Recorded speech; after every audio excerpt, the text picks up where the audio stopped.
dans nos sports, on utilise beaucoup les superlatifs. Mais c'est vrai que tu regardes le truc et tu te dis « Ah ouais, quand même, c'est encore plus gros que le très gros que t'avais imaginé. » L'Indus, c'est un peu une légende dans le kayak.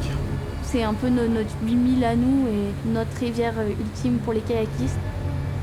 Il n'y a quasiment aucune autre rivière au monde qui a ce débit, cette difficulté et qui est soutenue pour autant de jours.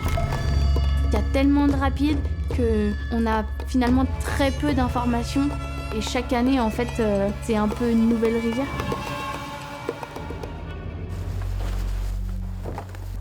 On embarque vraiment au début de l'entonnoir. T'as peur, tu sens que ça va être long et éprouvant quoi. Quand on voit une ligne d'horizon, c'est-à-dire qu'on voit plus le reste de la rivière, on est obligé de descendre du kayak et d'observer ce rapide depuis l'extérieur. Au premier regard, on voit pas où on peut passer, on se dit c'est impossible. They have a good meeting down there.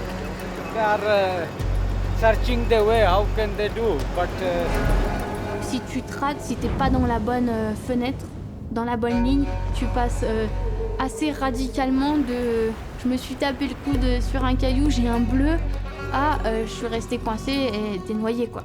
Si le trou te retient, en fait, on va commencer à faire des espèces de cycles et tout simplement, on va se faire désosser.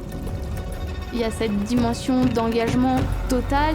alors On n'avait pas trop saisi l'ampleur de l'isolement.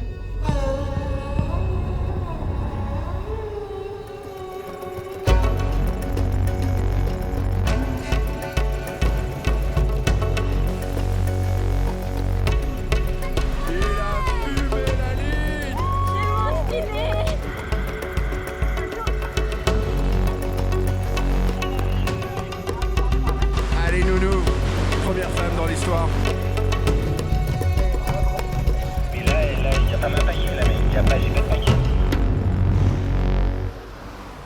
On part entre amis, sortir de nos zones de confort et se confronter à la plus grosse eau vive de toute notre vie. Inch'Allah.